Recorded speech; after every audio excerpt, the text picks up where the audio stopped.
Hey guys, welcome back to our channel. So in this video, I'm going to show you how to change the aspect ratio in CapCut.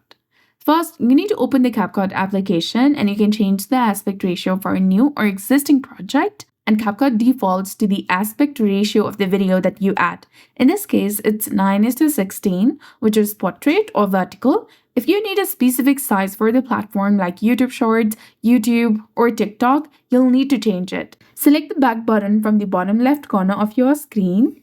And here, scroll to the left and there you'll get the option of aspect ratio, which is between AI media and background. Go ahead and tap on that and you'll get several different options for TikTok, YouTube, Instagram, YouTube Shorts, and other different aspect ratio to use. Select whichever you prefer and then tap on this tick mark over here and you'll be done. So that's it. I hope you found this video helpful. If you did, please like, share, and subscribe. Thanks for watching. We'll see you again in the next one.